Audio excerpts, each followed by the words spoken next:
খারাপ ছাত্র ছিলাম বলে হেডমাস্টার স্কুল থেকে বের করে দিয়েছিল। গতকাল সে হেডমাস্টারকে আমার কাছেই আসতে হলো। হা হা হা। তিনি আমার দিকে তাকিয়ে লজ্জিত ছিলেন। হয়তো তার লজ্জিত মাখানো মুখে ক্ষমার ভঙ্গি ছিল। তার কাজটা করাতে আমি কোনো টাকা নেইনি, যাতে তিনি বুঝেন সে অপমানের উত্তর। অবশ্য সেদিন বের করে না দিলে আজ এই অবধি আসতে পারতাম না।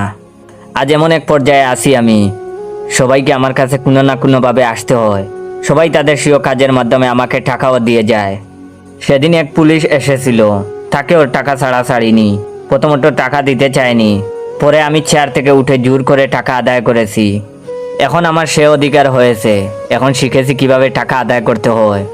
বড় বড় অফিসাররাও আজ আমার ছায়া তোলে, ভাবতেই ভালো লাগে। অথচ যখন টাকার অভাবে এসএসসি পরীক্ষায় হাত পেতেছি এসব নামকরা বড় লোকদের কাছে, কেউ সেদিন সে খালি হাতকে বরিয়ে দেয়নি, ফিরে তাকায়নি অবধি। অবশ্য তাকালে আজকের পর্যায়ে আসতে পারতাম না।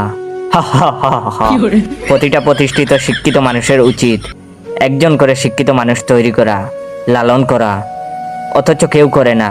যদি করতো সেদিন টাকার অভাবে আমাকে কাঁদতে হতো না, রাস্তায় দাঁড়াতে হতো না। অবশ্য করলে আজকের পর্যায়ে আসতেও পারতাম না। তাই ধন্যবাদ তাদের। ভাবতেই ভালো লাগে, যে মেয়েটি আমাকে প্রত্যাখ্যান করেছিল টাকা ছিল না বলে, সে মেয়ের হাজব্যান্ডও গতকাল এসেছিল। হা হা হা। অন্যরকম ভালো লেগেছিল আমার কাছে। লজ্জায় সে বাইরে ছিল, আমার অফিসেও ঢুকতে পারেনি। অবশ্য সেদিন টাকার জন্য আমাকে রিজেক্ট না করলে আজকের পজিশনে আসতে পারতাম না। হা হা হা। তবে তার লাঞ্ছনায় একটা কথা বুঝেছি, ভালো ছেলের জন্য মেয়েরা তাদের হাত ধরে না, মেয়েরা হাত ধরে শুধু টাকার, শুধু টাকার। যেদিন থেকে বেকার হয়ে ঘুরেছি রাস্তায় রাস্তায় একটা কাজের আশায়, সেদিন সবার ধিক্কার পেয়েছি। অবশ্য ধিক্কার না পেলে আজ এই অবধি আসতেও পারতাম না। হা হা হা। আজ আমার অফিসে এসে সবাই সিরিয়াল দেয়, ওয়েট করে, একবার দরজা খোলার অপেক্ষায়। তাদের গাম দেখতে ভীষণ ভালো লাগে আমার। অবশ্য সেদিন তারা আমার গাম না জোড়ালে আজ এই আসনে অধিষ্ঠিত হতাম না আমি। সমাজের এই সকল ঘৃণ্যতম শ্রেণী থেকে টাকা আদায় করতে পারতাম না আমি। হা হা হা হা। জানেন, ছোটবেলায় বাবাকে হারিয়েছিলাম।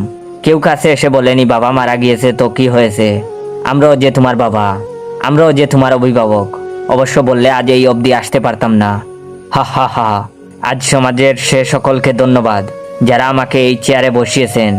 ওয়েট, আমি কি এমন সম্মানের চাকরি পেয়েছি তা জানার আগে অবশ্যই আমার এই ভিডিওটা আপনার 15 জন বন্ধুকে শেয়ার করবেন। এবং যারা যারা চান আমি রেগুলার ফানি গল্প দেই তারা অবশ্যই আমার অরিজিনাল টিকটক অ্যাকাউন্ট বাইসা বনফায়ারকে ফলো দিয়ে রাখবেন। আর সমাজের সে সকলকে ধন্যবাদ যারা আমাকে এই চেয়ারে বসিয়েছেন। আশা করি আমার মতো আরো অনেকেই হবে পাবলিক টয়লেটের ক্যাশিয়ার। হা হা হা। No, no, no, no.